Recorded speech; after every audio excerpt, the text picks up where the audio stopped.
Hello and welcome to Big Picture. I am Vishal Dahiya and today we will talk about government's policy on attracting foreign direct investment.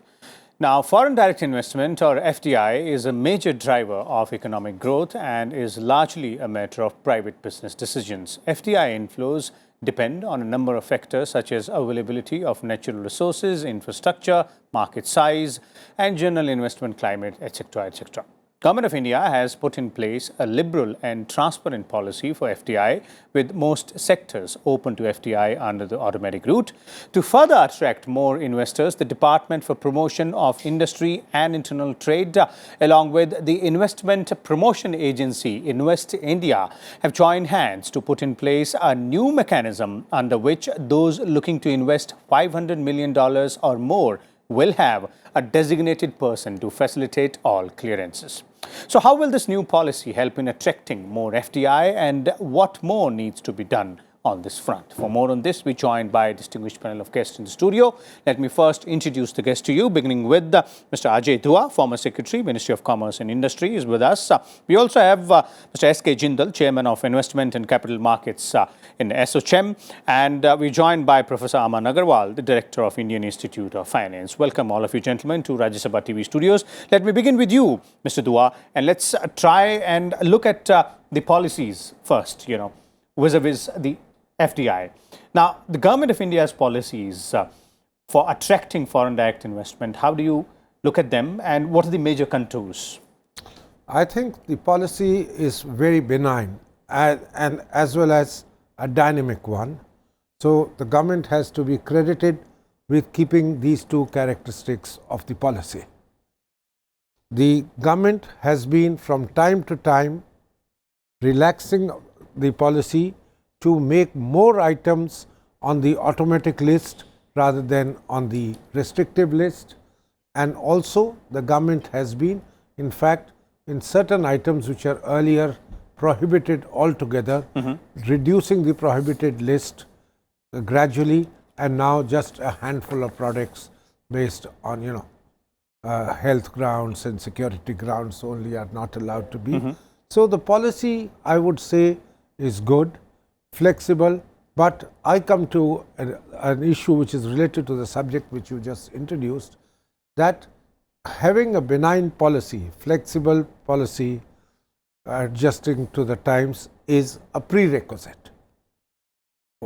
To actually get investment, you need far more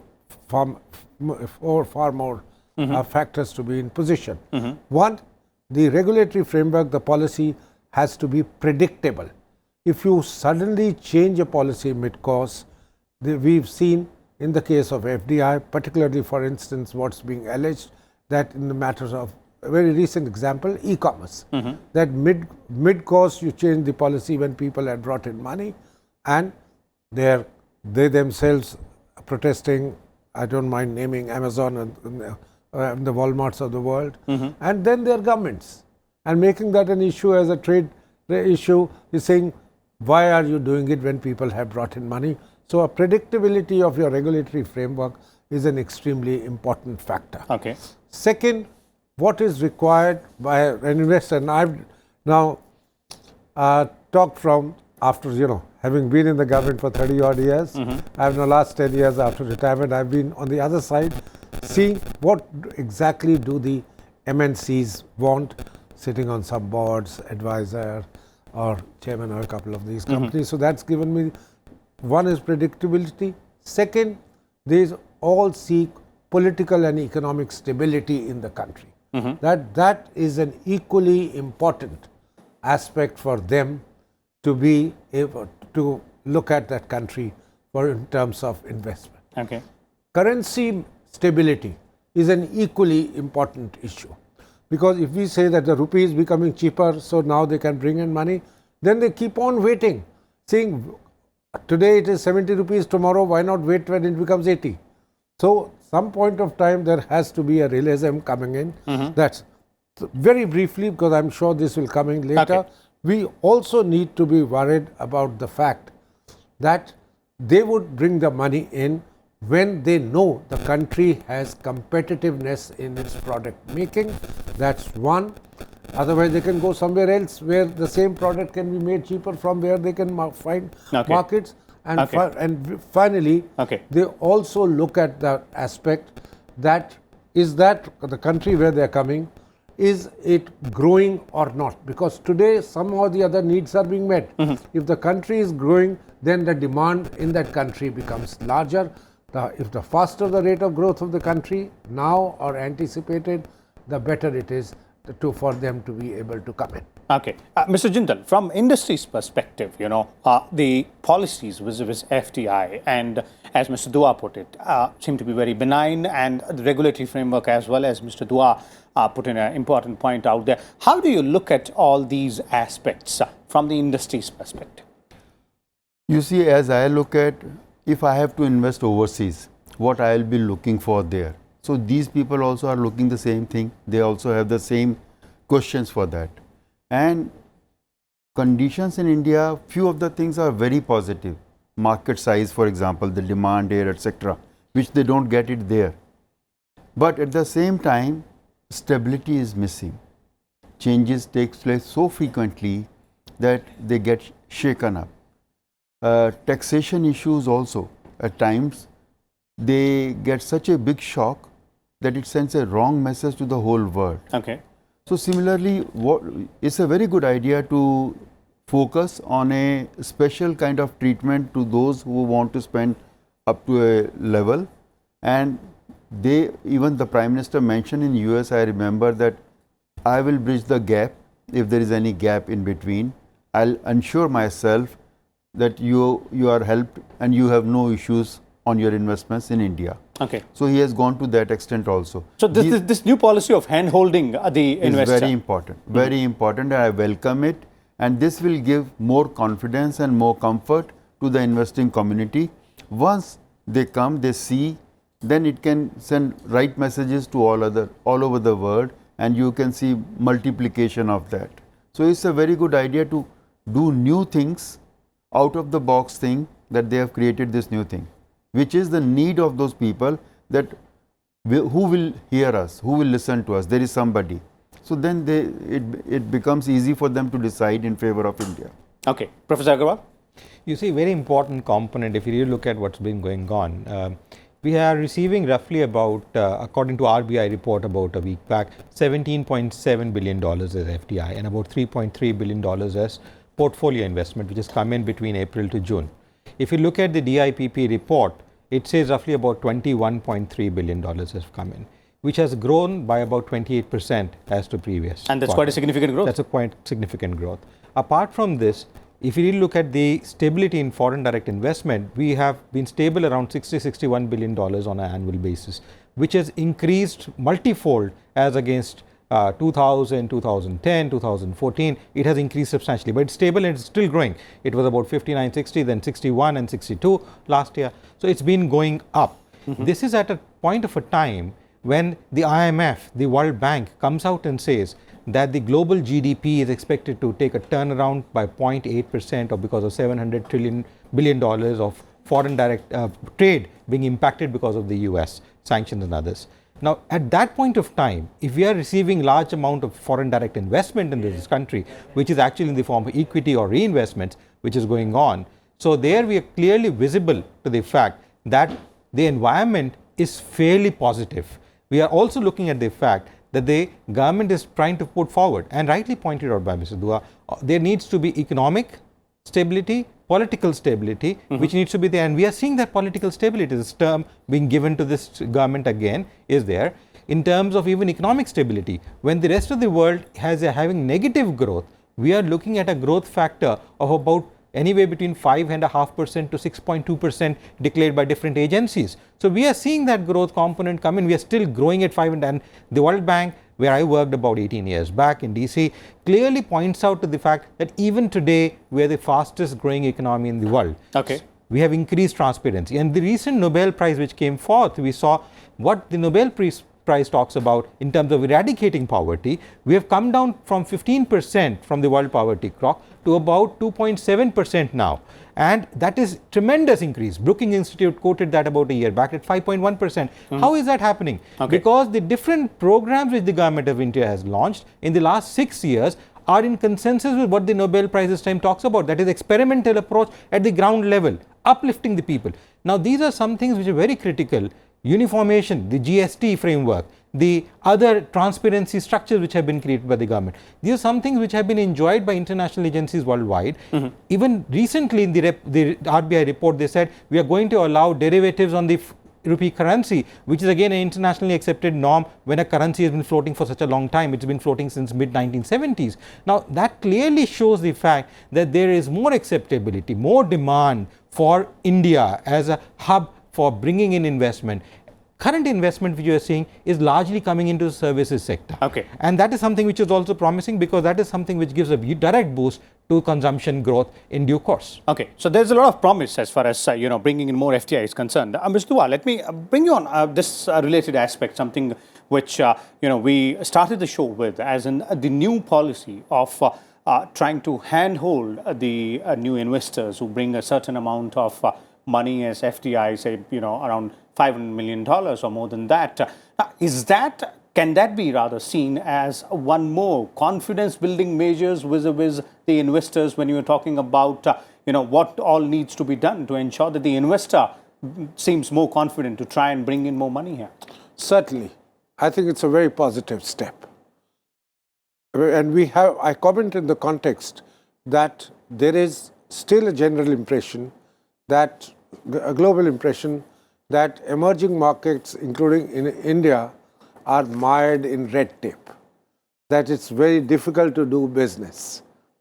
We may have moved on from a 100th position to 77th, and in a couple of days' time probably move forward further when on the 24th the World Bank comes out with the current year's standing. But the fact of the matter is, all those, as I said, are enabling matters. And the ease of doing, in index of ease of setting up business is not doing business. Ease of setting up business is based on just examples of 2 cities, certain parameters, certain industries, not globally. We still know that in India, at the cutting edge level, which is the state and the district level, a lot more needs to be done by the states. Center may have eased a few things, but a lot more. So this is going to give them confidence that here is a person who knows the things, who is going to be telling us that I can cut across this maze of red tape at different levels. So it will give confidence. But I would like to just say, to make 1 or 2 suggestions in this regard. One, I think $500 million is a very high threshold limit. I can commit, I'll bring $2 billion, but I don't start with that. I start with $100 million, $200 million.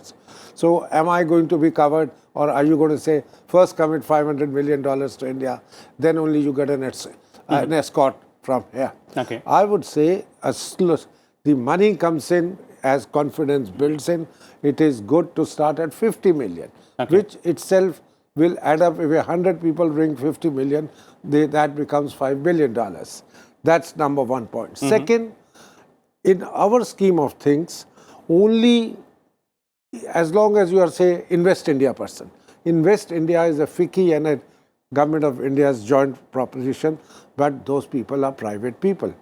Not everybody is on board to whom they go. They say, why are you bringing this case of a private person? That's our first reaction. And coming from the government, I can tell you, having worked there, that's our first reaction. So I would like to see these Invest India personnel, because they have a government patronage, the government also vesting in them certain ranks, saying you are a deputy secretary to government for FDI PR purpose. You have a card, you have a status, and then when you go with that case, you are not looked upon as saying somebody pushing a case of a private sector person, and then or saying you come again. Look here, I am also a government officer. I have been designated for this purpose. I may be sitting outside the DIPP, or I might even have a common room in the DIPP. When I say this, I am quoting the example of Japan Plus. which Prime Minister Modi and Prime Minister Abe started in the very first year of their tenure, when his tenure started. Under Japan Plus, the agreement was that an officer of the Japan government will sit in the Prime Minister's office and an Indian officer would sit in the Prime Minister of Japan's office to help each other. All right, Prime Minister's office probably not. But then in the Ministry of Commerce and Industry, DIPP, a Japanese person actually sat in the ministry. He was a Japanese national on behalf of METI, their investment promotion thing. And so every Japanese person, I'm saying it so emphatically, anybody who came after that would say, where is this gentleman? I can even take his name, Mr. Toifuku. Where is Toifuku? He is the one who knows how to break through the system of the government. And Toifuku comes with saying, I am a METI officer, Government of Japan officer, deputed. I sit in the Ministry of Commerce and Industry. It added to his legitimacy. Okay, so these are all part of confidence building measures with the investors, and that is really, really important. Mr. Jindal, from the industry's perspective, two things here. One is that this particular new proposal, it seems to go ahead and address the concerns on the very most difficult aspect, which is considered very difficult by most of the investors, is dealing with the state governments, dealing with local bodies. That is something which is taken care of here. Yes, and I tell you that in overseas, for example, I tell you my own example. In Singapore, I was in a conference. The local people from the ministry, they were also in touch there, and they asked me, if you invest here, we are able to help you. Whatever you want, you tell us. And I said, what kind of help? He says, on anything. Income tax, you tell us what kind of income tax you would like to pay. We have about 16%, but if you want reduction, we can do it. You tell, suppose you want 11 or 12 or 13. We will make out a case. If it is agreed, we will agree to that. Who can talk about income tax reduction in India? Nobody. So that is the reason I would say that these kind of things, as Mr. Dua rightly said, we should not stick on 500 million or something. 50 million is a reasonable number.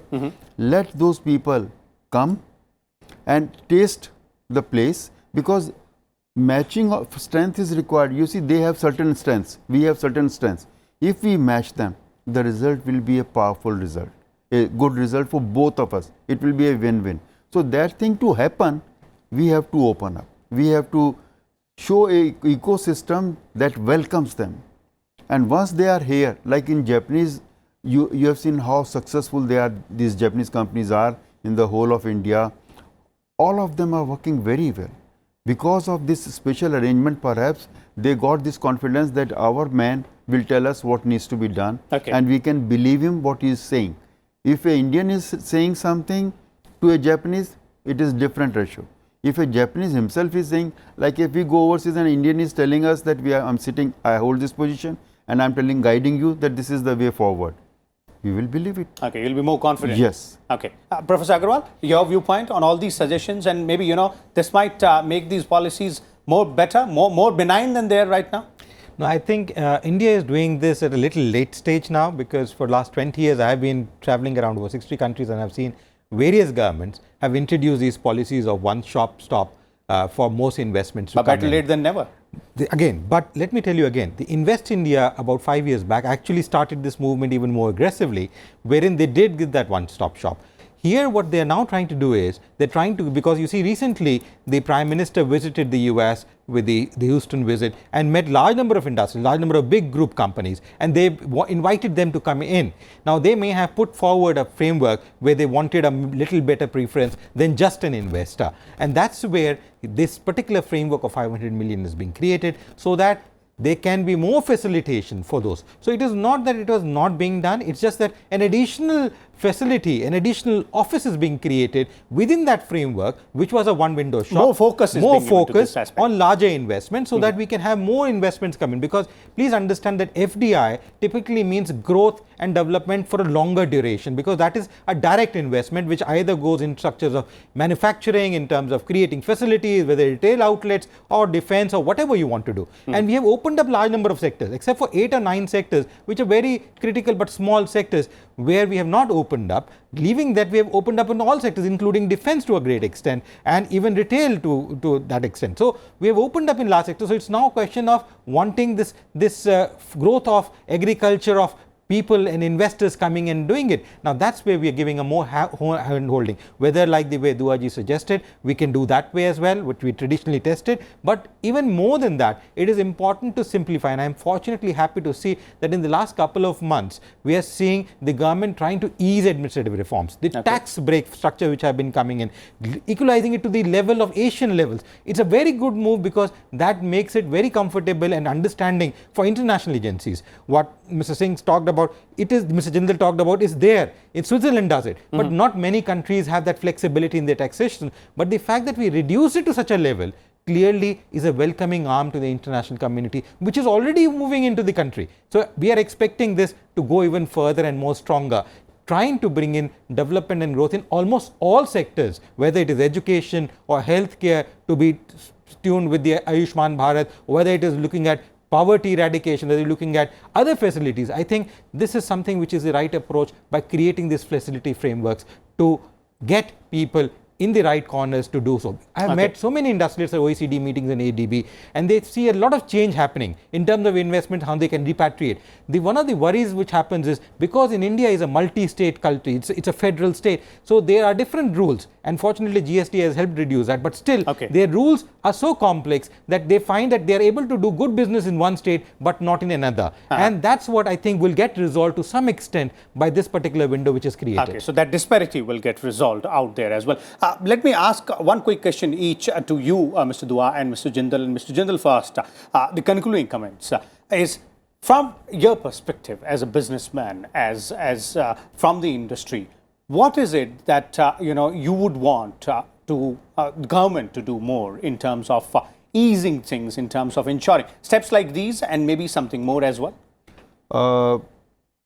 They should not leave any stone unturned on this front to invite FDI, because without FDI, I don't see any big growth happening. It is the key for growth, and it is inevitable. You cannot skip it. You cannot leave it behind. So it is very important to do what they need, and in spirit, literally in spirit, so that it is not just showing it. I was really surprised with my Singapore example that these people were asking me what rate you want for income tax. We will work out something. So similarly, we should also be able to talk on those lines or similar lines, that we are able to make them comfortable. There are what we are discussing in the beginning is very little. What we can achieve is much more for both the things, both the nations, both the parties, and the beginning is important. If beginning happens, then rest will follow. Okay, so beginning is important, and then scaling up can happen for which is going to be beneficial for both the parties. That is obviously the investor and the country as well. Mr. Dua, what more can be done? Because you've been on both sides, as you said. You've been with the government for more than 3 decades, and you've been with the industry as well, trying to learn or see how things work there. So from your views, what is it that the government in its capacity can do to try and improve things further? Because all of us know there is always a scope for improvement when you talk about policies. We may have done well in attracting FDI, but we have to go by the figures which are internationally put forward. UNCTAD, that's the agency which gives the net foreign inflow figures. For us, last year was $44 billion net, which is certainly an increase, but it shows also it's stagnated over the last year and a half. We have not seen much of an increase. So we at a time when there is less investment taking place, private sector in India is not being very forthcoming about investment for a variety of legitimate reasons. Attracting foreign investment has become imperative if we have to keep our pace of investment going. Number two, this is a time when people are looking at the higher cost of production in China, largely. One, because of the trade war, the market becomes restrictive. Second, the wages in China are on the increase.